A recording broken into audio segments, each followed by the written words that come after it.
Well, hi everyone. I'm John Rentlin with a retro review of NWA WCW Clash of Champions 11. We are heading towards the Great American Bash 1990, where Ric Flair would lose to Sting. Sting would triumph over the Nature Boy, win the NWA World Heavyweight Championship, and then go on to feud with the Black Scorpion until he lost it back to Ric Flair right after Starrcade 1990. Hooray! Jim Herd's a goddamn idiot. He torpedoed the company. They had to rebuild from the ground up. And then the company got torpedoed again, thanks to Vince Russo and the AOL Time Warner merger and a whole bunch of stuff. But that's another story for another day. How was this show? It had its moments. The Charleston, South Carolina crowd was pretty goddamn hot, but there were a lot of short matches. Yes, it was a TV special, but you were supposed to feature pay-per-view quality matches to hype up for the Great American Bash. And a lot of this stuff was some names, and some big names and some that would go on to be pretty big names. But boy, they featured some talents where you're just like, why the fuck were these guys featured here at all? So, it was sponsored by RoboCop 2 because Turner Home Entertainment had gotten the rights to the RoboCop movies. JR and Bob Caudle on commentary. Bob Caudle being as unintentionally dirty as possible. Maybe that's just my dirty mind misinterpreting what he said. So many cheesy green screen pre-match promos. My God, it was so silly. Southern Boys, the wild-eyed Southern Boys, Tracy Smothers and Steve Armstrong versus the fabulous Freebirds, Jimmy Jam Garvin and Michael Hayes. Garvin, easy for me to say. And it wasn't bad. It started quick. Southern Boys are actually pretty over. And despite the fact that Hayes could never really wrestle, could never really do much of anything, him and Garvin did get some good heat on everybody. They did some good, heel tactics, rest holds and stuff like that. And some good tag work. Eventually, the Southern Boys would get the victory. We would get Armstrong with a diving headbutt. He would put Smothers on Garvin. 1, 2, 3, and the Southern Boys would win to a pretty big pop. None of the matches beyond 3 went like more than 6.5 minutes, which actually was disappointing. They could have cut 2 of these matches and they given a little more time to some of them. But that being said, it started the crowd off, really hot and really excited.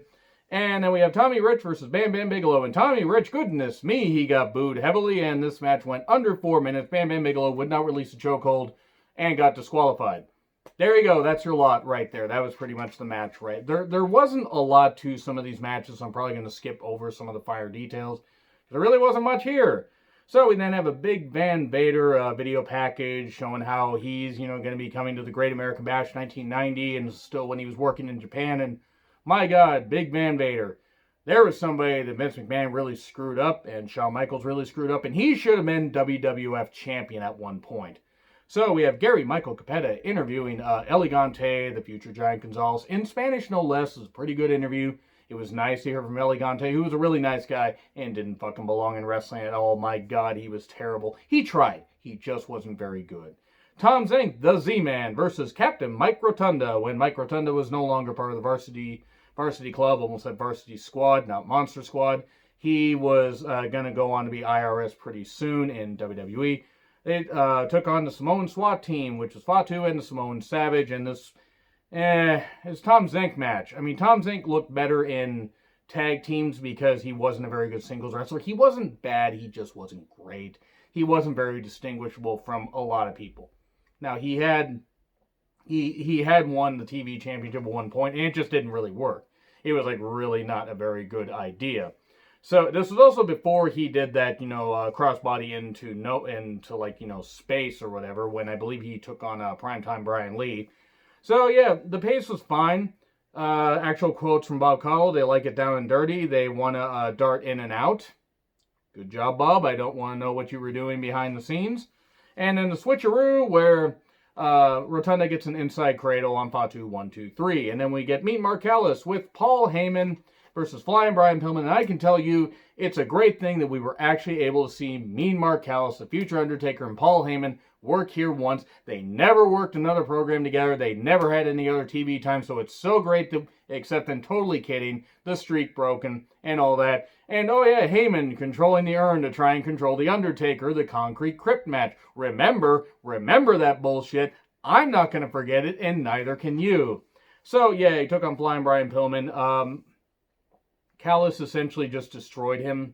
There really wasn't much to this. It had its moments, but, Pillman got in a few shots, even took Callis off his feet, but in the end, he would get a stun gun maneuver, hit him on the ropes, 1, 2, 3, and there we go. Wouldn't be able to hit the heart punch, which Mean Marcellus was using, was what it was.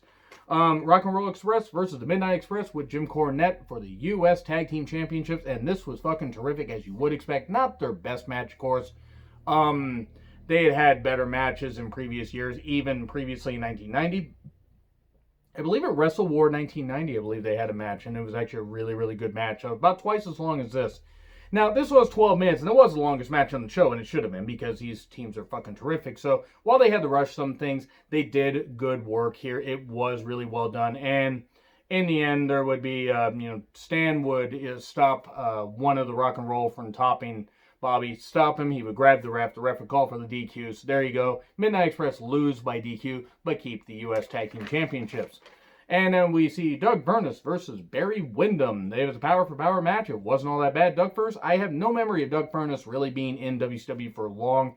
I know he was in between Japanese tours, and then he would go on to team with LaFon in WWE for a little bit. Didn't last very long, at least in WWE, because Vince McMahon didn't know what to fucking do with guys that had talent. At that point, I kid. They had great talent, but the personalities are kind of eh. Back suplex would win it for Barry Windham, and he would get his feet on the ropes with the referee not seeing 1, 2, 3. Though Furnas had a good showing with some good power moves. And then Luger versus Sid Vicious with Ole Anderson. Ole gets knocked in too. Sid's wondering what's going on. Big clothesline, 1, 2, 3. That's it.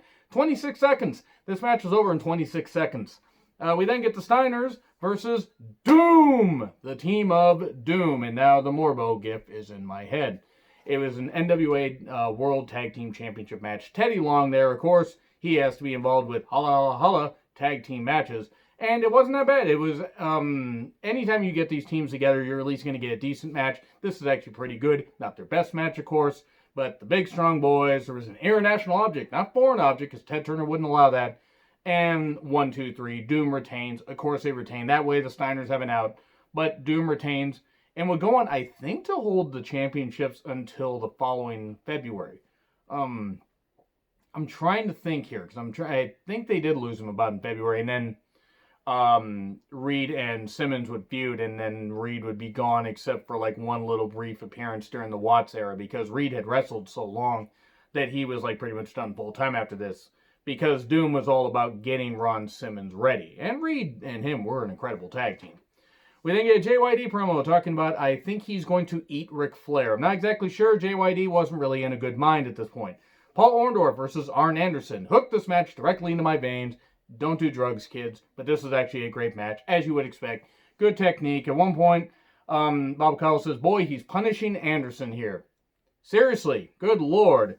And we get an inside cradle. 1, 2, 3. Where Orndorff cinches up on. Pretty damn good stuff. Go out of your way to watch this, as you get to see two workhorses really doing some good shit. And then the Horseman promo, typical Ric Flair, woo, Nature Boy, all that and everything. I'm not going to try to do a Ric Flair impression. I'm not very good at it. And then we get, JYD to the ring. Well, boy, JYD versus Ric Flair, 1990 NWA World Heavyweight Championship match. This wasn't very good because JYD at this point was fucking washed. I mean, he was washed.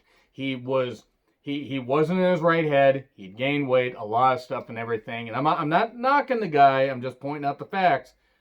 This just didn't work. Like, Flair did everything he could. There was a referee distraction. He hit him in the head with a chair. Junkyard Dog no-sold it. And it was like Flair on his back and everything, all confused. And then we get a DQ finish. Horseman run in. Sting runs in. Orndorff, Luger. And then Sting and Flair brawl to set up Great American Bash afterwards. So yeah, that's pretty much it right there. Wasn't a bad show except for the main event and a couple other matches, so overall an average show. So let me know what you guys think. Like, share, subscribe, Twitter handle in the description. I'm John Ritland. I'll see you soon.